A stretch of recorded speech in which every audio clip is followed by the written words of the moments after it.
ओम शांति। आज 24 फरवरी 2026। आज की साकार मुरली के अनमोल मधुर महावाक्य सुनेंगे। मीठे मीठे बाबा के मीठे बच्चे, तुमने अपनी जीवन डोर एक बाप से बांधी है। तुम्हारा कनेक्शन एक से है, एक से ही तोड़ निभाना है। तुमने अपनी जीवन डोर एक बाप से बांधी है। तुम्हारा कनेक्शन एक से है, एक से ही तोड़ निभाना है। प्रश्न है, संगम युग पर आत्मा अपनी डोर परमात्मा के साथ जोड़ती है। इसकी रस्म अज्ञान में किस रीति से चलती आ रही है? उत्तर है, बाबा कहते शादी के समय स्त्री का पल्लव पति के साथ बांधते हैं। स्त्री समझती है जीवन भर उनका ही साथी होकर रहना है। तुमने तो अब अपना पल्लव बाप के साथ जोड़ा है। तुम जानते हो हमारी परवरिश आधा कल्प के लिए बाप द्वारा होगी। बाबा कहते तुम जानते हो हमारी परवरिश आधा कल्प के लिए बाप द्वारा होगी। गीत है, जीवन डोर तुम्ही संग बांधी।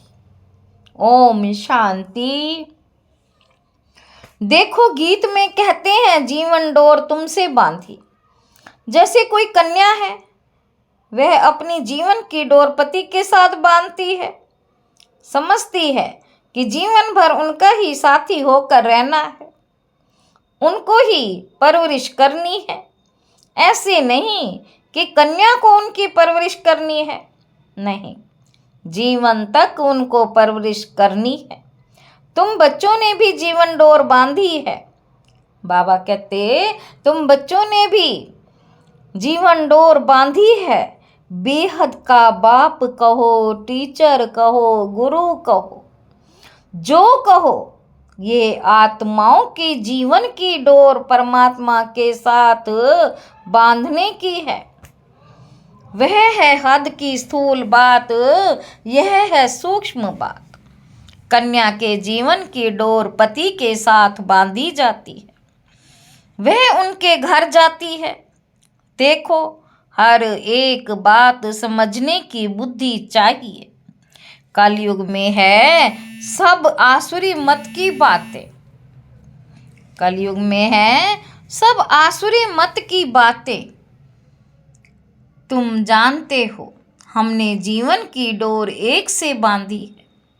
तुम्हारा कनेक्शन एक से है, एक से ही तोड़ निभाना है, क्योंकि उनसे हमको बहुत अच्छा सुख मिलता। वह तो हमको स्वर्ग का मालिक बनाता है। तो ऐसे बाप की श्रीमत पर चलना चाहिए। यह है रूहानी डोर। रूह ही श्रीमत लेती है। आसुरी मत लेने से तो नीचे गिरे हैं। बाबा कहते अब रूहानी बाप की श्रीमत पर चलना चाहिए। बाप कहते हैं कि श्रीमत पर चलना चाहिए। तुम जानते हो हम अपनी आत्मा की डोर परमात्मा के साथ बांधते हैं तो हमें उनसे 21 जन्म सदा सुख का वर्षा मिलता।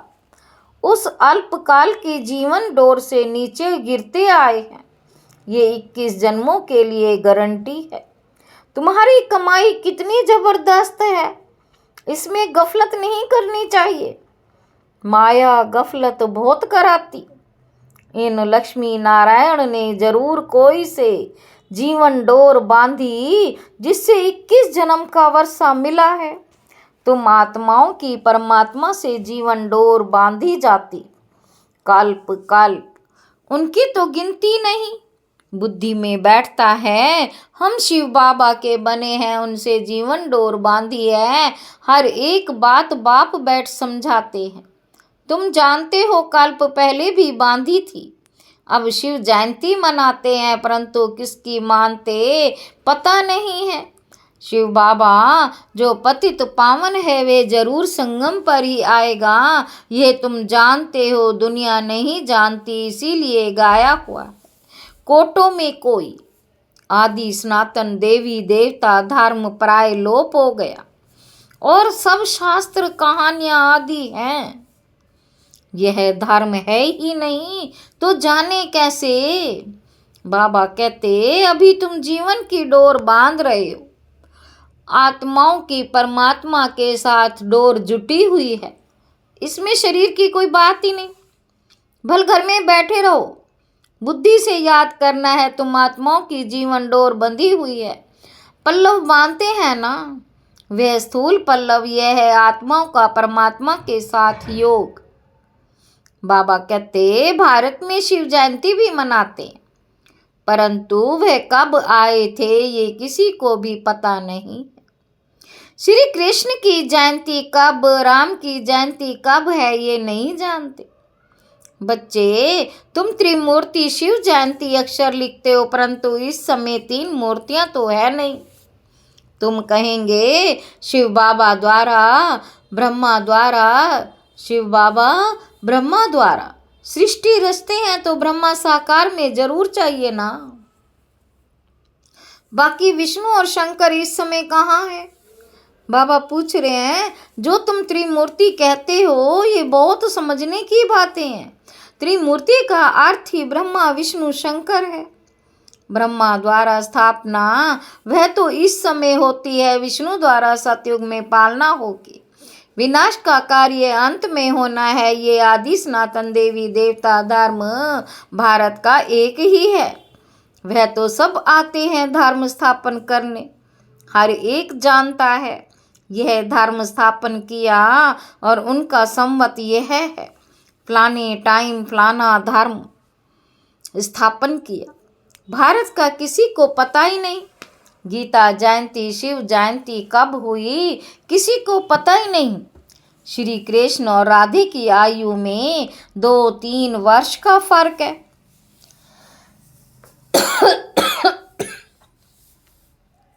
राधे कृष्ण की आयु में 2-3 वर्ष का फर्क होगा।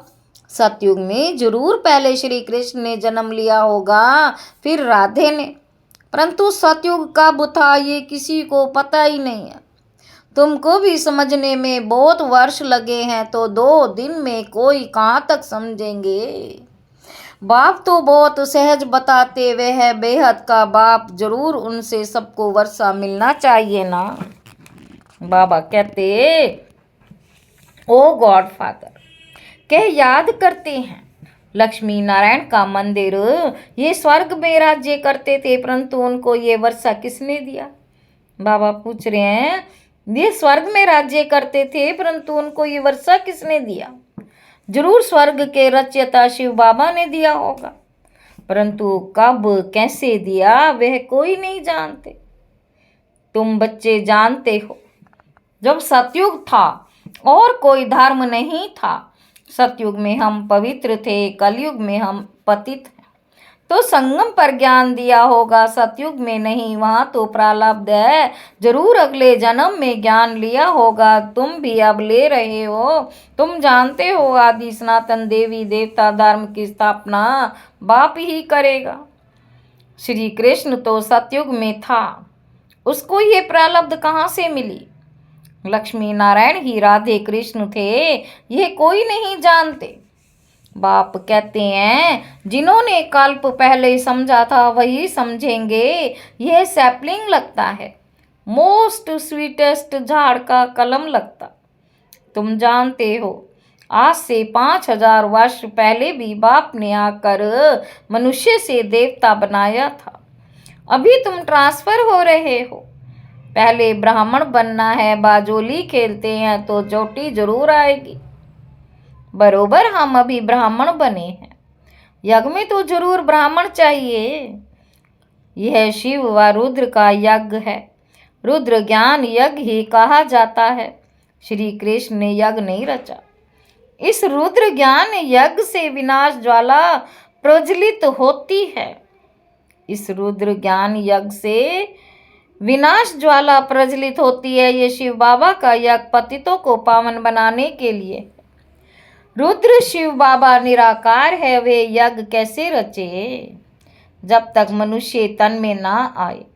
जब तक मनुष्य तन में ना आए, मनुष्य ही रग रचते, सूक्ष्म व मूल वतन में ये बातें नहीं होती। बाप समझाते हैं ये संगम युग है। जब लक्ष्मी नारायण का राज्य था तो सतयुग था, और फिर तुम ये बन रहे हो ये जीवन की डोर आत्माओं की परमात्मा के साथ। ये डोर क्यों बांधी है? सदा सुख का वर्षा पाने के लिए। बाबा कहते तुम जानते हो बेहद के बाप द्वारा हम ये लक्ष्मी नारायण बनते। बाप ने समझाया है तुम सो देवी देवता धर्म के थे, तुम्हारा राज्य था। पीछे तुम पुनर्जन्म लेते लेते क्षत्रिय धर्म में आए।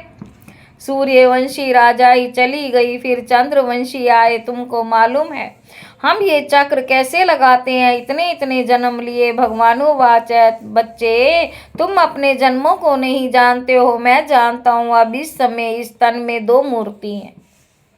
अब इस समय इस तन में दो मूर्तियां हैं, ब्रह्मा की आत्मा और शिव परम आत्मा। इस दो मूर्ति इकट्ठी हैं, ब्रह्मा और शिव। शंकर तो कभी पाठ में आता ही नहीं। बाकी विष्णु सतयुग में है। अभी तुम ब्राह्मण सो देवता बनेंगे। हम सो का अर्थ वास्तव में यह है। उन्होंने कह दिया आत्मा सो परमात्मा, परमात्मा सो आत्मा। कितना फर्क है। रावण के आने से ही रावण की मत शुरू हो गई। सतयुग में तो ये ज्ञान ही प्राय लोप हो जाएगा। ये सब होना ड्रामा में नोंद है ना। तब तो बाप आकर स्थापना करें। अब है संगम। बाप कहते हैं मैं कल्प कल्प कल्प के संगम युगे पर आकर तुमको मनुष्य से देवता बनाता हूँ, ज्ञान यज्ञ रचता हूँ। बाकी जो है वह इस यज्ञ में स्वाहा हो जाने हैं। ये विनाश ज्वाला इस यज्ञ से प्रज्वलित होनी है। पतित दुनिया का तो विनाश होना है, नहीं तो पावन दुनिया कैसे हो? तुम कहते भी हो है पतित पावन आओ, तो पतित दुनिया पावन दुनिया इकट्ठी रहेगी क्या? पतित दुनिया पावन दुनिया इकट्ठी रहेगी क्या? पतित दुनिया का विनाश होगा, इसमें तो खुश होना चाहिए। महाभारत की लड़ाई लगी थी जिससे स्वर्ग के गेट खुले। कहते हैं ये वही महाभारत लड़ाई है। ये तो अच्छा है। पतित दुनिया खत्म हो जाएगी, पीस के लिए माथा मारने की दरकार क्या? तुमको जो अब तीसरा नेत्र मिला है वह कोई को नहीं। तुम बच्चों को खुश होना चाहिए। हम बेहद के बाप से फिर से वर्षा ले रहे हैं। बाबा हमने अनेक बार आपसे वर्षा लिया है, रावण ने फिर श्राप दिया। ये बातें याद करना सहज है, बाकी सब दंत कथाएं हैं। तुमको इतना साहूकार बनाया, फिर गरीब क्यों बने? ये सब ड्रामा में नोंद हो गया है, गाया भी जाता है। ज्ञान भक्ति वैराग्य, ज्ञान भक्ति वैराग्य। भक्ति से वैराग्य तब हो जब ज्ञान मिले। तुमको ज्ञान मिला तब भक्ति से वैराग्य हुआ। सारी पुरानी दुनिया से वैराग्य ये तो कब्रिस्तान है।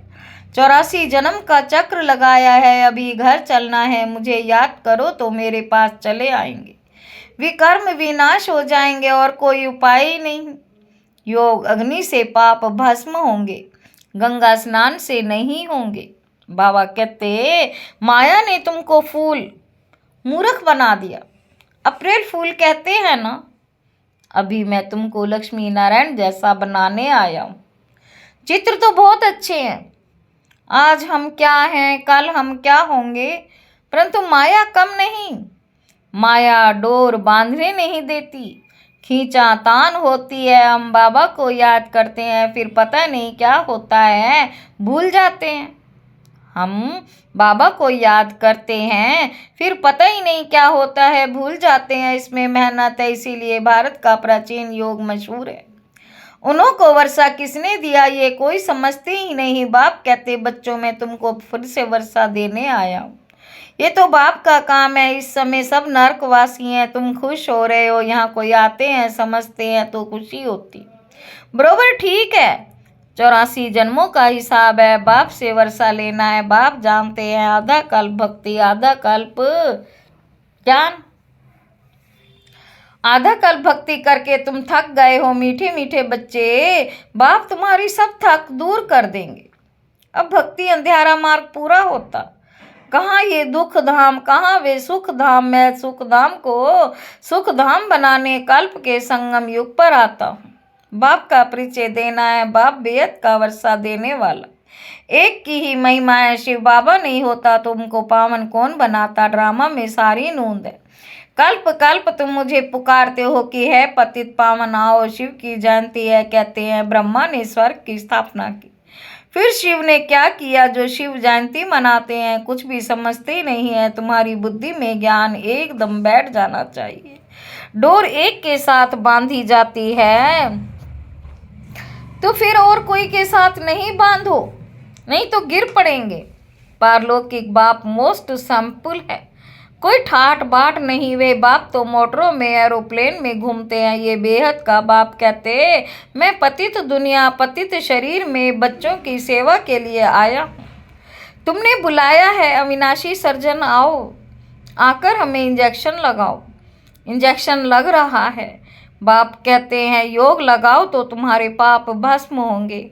बाप है ही 63 जन्मों का दुख हरता, 21 जन्मों का सुख करता। 63 जन्मों का दुख हरता, 21 जन्मों का सुख करता। अच्छा, मीठे मीठे सिक्के लदे बच्चों प्रति माता पिता बाप दादा का याद प्यार और गुड मॉर्निंग। रूहानी बाप की रूहानी बच्चों को नमस्ते। हम रूहानी बच्चों की रूहानी बाप दादा को याद प्यार और गुड मॉर्निंग। नमस्ते बाबा नमस्ते। धारणा के लिए मुख्य सार, अपनी बुद्धि की रूहानी डोर एक बाप के साथ बांधनी है। एक ही कोई श्रीमत पर चलना है, एक की ही श्रीमत पर चलना है। दूसरा पॉइंट है, हम मोस्ट वेलवेट झाड़, मोस्ट स्वीटेस्ट झाड़ का कलम लगा रहे हैं। इसलिए पहले स्वयं को बहुत बहुत स्वीट बनाना। याद की यात्रा में तत्पर रहे, विकर्म विनाश करने हैं। वरदान है, मनन शक्ति द्वारा हर पॉइंट के अनुभवी बनने वाले, सदा शक्तिशाली, माया प्रूफ, विघ्न प्रूफ भव। जैसे शरीर की शक्ति के लिए पाचन शक्ति व हजम करने की शक्ति आवश्यक है, ऐसे आत्मा को शक्तिशाली बनाने के लिए मनन शक्ति चाहिए। मनन शक्ति द्वारा अनुभव स्वरूप को जाना, यही सबसे बड़े से बड़ी शक्ति है। ऐसे अनुभवी कभी धोखा नहीं खा सकते, सुनी सुनाई बातों में विचलित नहीं हो सकते। अनुभवी सदा संपन्न रहते हैं, वे सदा शक्तिशाली, माया प्रूफ, विघ्न प्रूफ बन जाते। स्लोगन है, खुशी का खजाना सदा साथ रहे तो, खुशी का खजाना सदा साथ रहे तो बाकी सब खजाने स्वतः आ जाएंगे। अव्यक्त इशारे, एकता और विश्वास की विशेषता द्वारा सफलता संपन्न बनो। सफलता संपन्न बनने के लिए साधारण कार्य में रहते हुए भी फरिश्ते की चाल और हाल हो। ऐसे नहीं कहो कि क्या करें, बात ही ऐसी थी, काम ही ऐसा था, सर्कमस्टांस ऐसे थे, समस्या ऐसी थी, इसीलिए साधारणता आ गई। किसी समय भी, किसी हालत में भी आपका अलौकिक स्वरूप हर एक को अनुभव हो। जैसी बात वैसा अपना स्वरूप नहीं बनाओ। बातें आपको बदल ना दें, तब सबके समीप आएंगे और एकता का संगठन मजबूत होगा। अच्छा, ओम शांति।